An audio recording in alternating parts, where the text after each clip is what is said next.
तो आज जो हम लोग पढ़ने वाले हैं मैथ का 10 इम्पोर्टेंट क्वेश्चन। ठीक है, मैथ का 10 इम्पोर्टेंट क्वेश्चन पढ़ने वाले हैं।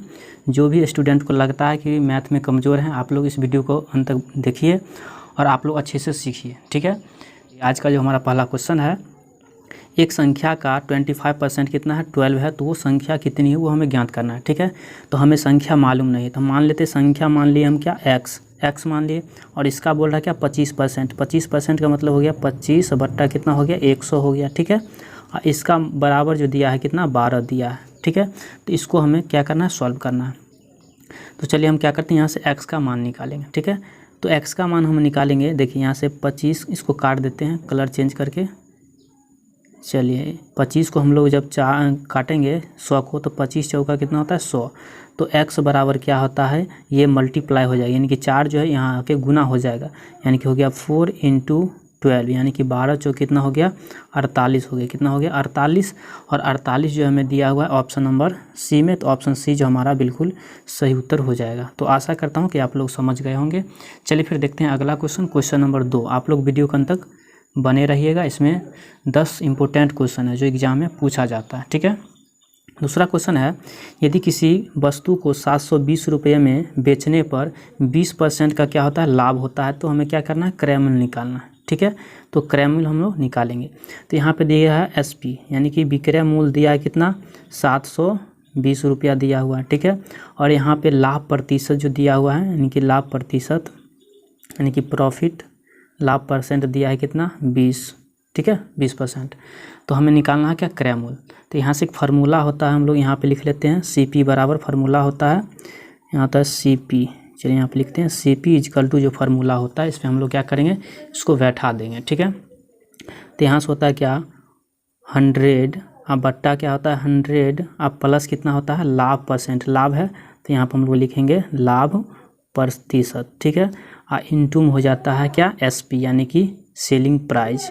ठीक है, इस पे हम लोग क्या करेंगे, इसको सॉल्व करेंगे। तो चलिए हम क्या करते हैं, सभी का वैल्यू इस पे रखते हैं, क्या आता है। तो CP हमें क्या करना है, मालूम करना है। तो CP हमें मालूम नहीं है। ठीक है, चलिए यहाँ हो गया 100 लिखते हैं ऊपर में। तो चलिए हम क्या करते हैं 100 यहाँ पे लिख दिए। ठीक है, अब बट्टा में 100 और यहाँ पे 20%, यानी कि कितना हो गया टोटल 120 हो जाएगा। तो हम लोग क्या करते हैं 120 को लिख दिए, और इंटू में हो जाएगा कितना 720, कितना हो जाएगा, जगह यहाँ पे कम पड़ रहा है, इधर हम लोग लिख लेते हैं। ठीक है, तो यहाँ से क्या हो जाएगा CP बराबर जो हो जाएगा, ये फार्मूला हम लोग हटा दें, फार्मूला आप लोग देख लिए होंगे। ठीक है, तो हम लोग क्या करते हैं यहाँ से लिखते हैं CP बराबर, चलिए यहाँ पर लिख देते हैं हम CP इजकल टू हो गया 100 बट्टा 120 इंटू कितना हो गया 720। तो 720 हम लोग लिख दिए। ठीक है, उसके बाद जो कटने वाला है उसको हम लोग क्या करते हैं, काट देते हैं। देखिए 0 से 0 कट गया। ठीक है, 12 को 6 बार पढ़ेंगे कितना होगा 12 छक 72। तो कितना हो गया यहाँ से 100 और इंटू कितना हो गया 6, तो इन दोनों को मल्टीप्लाई करेंगे तो कितना हो जाएगा 600, यानी कि हमारा जो CP निकल गया कितना CP, यानी कि कॉस्ट प्राइस क्रय मूल्य, ये हमारा हो गया 600 रुपया। ठीक है, तो 600 जो हमारा बिल्कुल सही उत्तर हो जाएगा, जो कि ऑप्शन नंबर सी में दिया है। तो ऑप्शन सी जो हमारा वो बिल्कुल सही उत्तर हो जाएगा। तो आशा करता हूँ कि आप लोग समझ गए होंगे। चलिए फिर देखते हैं अगला question, question number 3। Question number 3 है, एक ट्रेन जो है 60 किलोमीटर प्रति घंटा की रफ्तार से 2 घंटा में चलती है, नहीं 2 घंटा चलती है, तो उसने कितनी दूरी तय की है ये हमें बताना है। तो यह फार्मूला होता है डिस्टेंस, यानी दूरी बराबर होता है स्पीड इंटू क्या होता है टाइम, यानी कि समय। तो हमें दूरी निकालना है, तो समय, तो यहाँ स्पीड कितना दिया है 60 किलोमीटर प्रति घंटा, तो हम 60 लिख दिए, और समय दिया है कितना 2। इन दोनों को मल्टीप्लाई करेंगे तो कितना होगा 60 दूना 120 किलोमीटर प्रति घंटा। ठीक है, तो 160 हो जाएगा, यानी कि यहाँ से हो गया 120, 60 दूना 120, तो 120 जो हमें दिया ऑप्शन नंबर डी में, तो ऑप्शन डी हमारा जो है बिल्कुल सही उत्तर हो जाएगा। तो आशा करता हूँ कि आप लोग समझ गए होंगे। चलिए फिर देखेंगे अगला question, question number 4।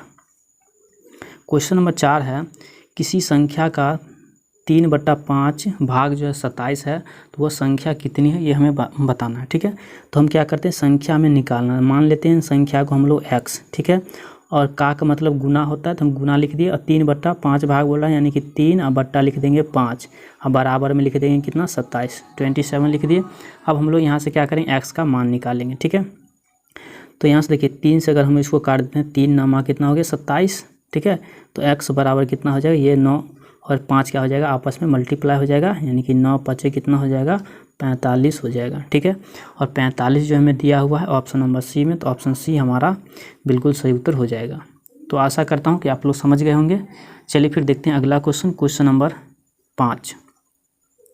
Question number 5 है, एक वस्तु पर अंकित मूल्य 800 है। ठीक है, अंकित मूल्य 800 है। यदि 10% छूट दी जाती है, ठीक है, तो उसका विक्रय मूल्य कितना होगा, ये हमें बताना है। ठीक है, अंकित मूल्य यानी कि मार्क प्राइस दिया हुआ है MP। ठीक है, अंकित मूल्य 800 रुपया दिया हुआ है। ठीक है, और 10% का लाभ, 10% का छूट दी जाती है, तो विक्रय मूल्य ज्ञात करना है। तो हम लोग क्या करते हैं, 800 का इसको डायरेक्ट निकाल लेते हैं। 800 का हम क्या करते हैं, 10% अगर निकाल लेते हैं, ठीक है, तो 2 जीरो से क्या हो जाएगा, 2 जीरो यहाँ से ये जीरो रहने देते हैं, ये 2 जीरो से ये 2 जीरो खत्म हो जाएगा हमारा। तो यहाँ से कितना हो जाएगा, 80 हो गया। कितना हो गया, 80। ठीक है, अब हम लोग क्या करेंगे, 80 जो आया वो 800 में से हम क्या करते हैं, 80 को घटा लेंगे।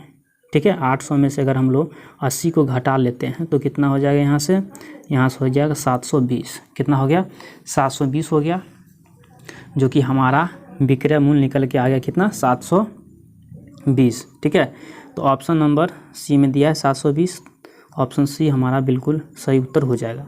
तो आशा करता हूँ कि आप लोग समझ गए होंगे। चलिए फिर देखते हैं अगला क्वेश्चन, क्वेश्चन नंबर 6।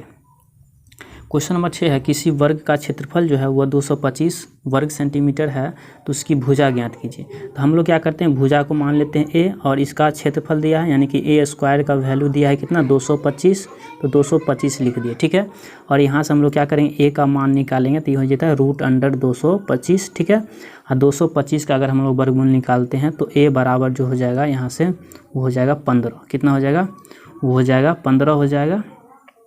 तो ऑप्शन नंबर किस में दिया है, 15, ऑप्शन नंबर डी में। तो ऑप्शन डी हमारा जो है वो बिल्कुल सही उत्तर हो जाएगा। तो आशा करता हूँ कि आप लोग समझ गए होंगे। चलिए फिर देखते हैं अगला question, question number 7। Question number 7 है, 12 आदमी एक काम को जो है 15 दिन में पूरा करते हैं, वही काम 18 आदमी जो है कितने दिन में पूरा करेंगे, ये हमें बताना है। ठीक है, तो चलिए हम लोग क्या करते हैं, सॉल्व करते हैं। तो यहाँ पर देखिए 12 आदमी है। ठीक है, 12 आदमी जो है एक काम को कितना दिन में करते हैं, 15 दिन में करते हैं। ठीक है, तो यहाँ से बोला क्या, वही काम को 18 आदमी जो है 18 आदमी कितने दिन में करेंगे, तो हम मान लेते हैं यहाँ पे x दिन में करेंगे। ठीक है, चलिए अब इसको क्या करते हैं, हम लोग काट देते हैं। देखिए अगर हम इसको 6 से काटते हैं तो 6 तिया कितना होता है 18, और 6 से इसको काटेंगे 6 दूना 12।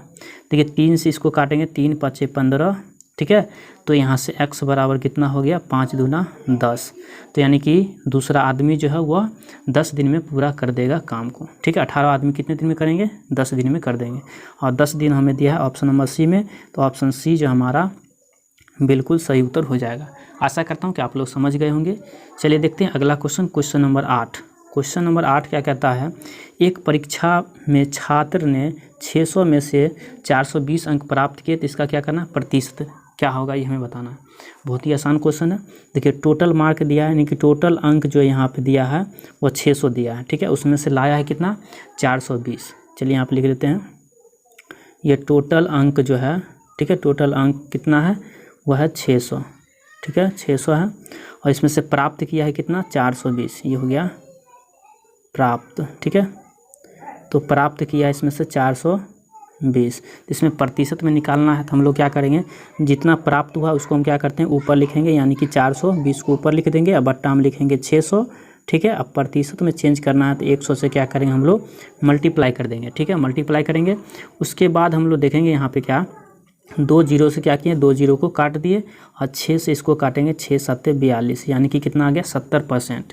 कितना हो जाएगा, 70% हो जाएगा, जो कि ऑप्शन नंबर किस में दिया है, तो ऑप्शन नंबर सी में। तो ऑप्शन सी हमारा बिल्कुल सही उत्तर हो जाएगा। तो आशा करता हूँ कि आप लोग समझ गए होंगे। चलिए देखते हैं अगला क्वेश्चन, क्वेश्चन नंबर 9। चलिए क्वेश्चन नंबर 9 है, दो संख्याओं का औसत जो है 45 है, एक संख्या 50 है, तो दूसरी संख्या कितनी हो गई, ये हमें ज्ञात करना है। ठीक है, तो यहाँ पे देखिए दो संख्या का औसत दिया है, मान लेते हैं हम संख्या a + b/2 बराबर कितना है 45, ये औसत दिया है। ठीक है, तो हम क्या करते हैं, इसका योग निकाल लेते हैं। a प्लस बी का योग कितना हो जाएगा, 90 हो जाएगा।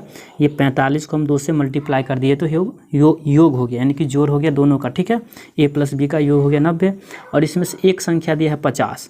अगर एक 50 दिया है तो हम क्या करते हैं, इसमें से 50 यहाँ पर रख देते हैं। ठीक है, बराबर 90, और 90 में से हम लोग क्या करते हैं, 50 को घटा लेंगे तो a बराबर यहाँ से कितना हो जाएगा, 40 हो जाएगा। कितना हो जाएगा, 40।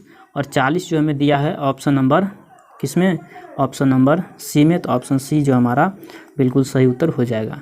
तो आशा करता हूँ कि आप लोग समझ गए होंगे। चलिए फिर देखते हैं अगला question, question number 10। Question number 10 है, 5 आदमी एक काम को 20 दिन में पूरा करते हैं।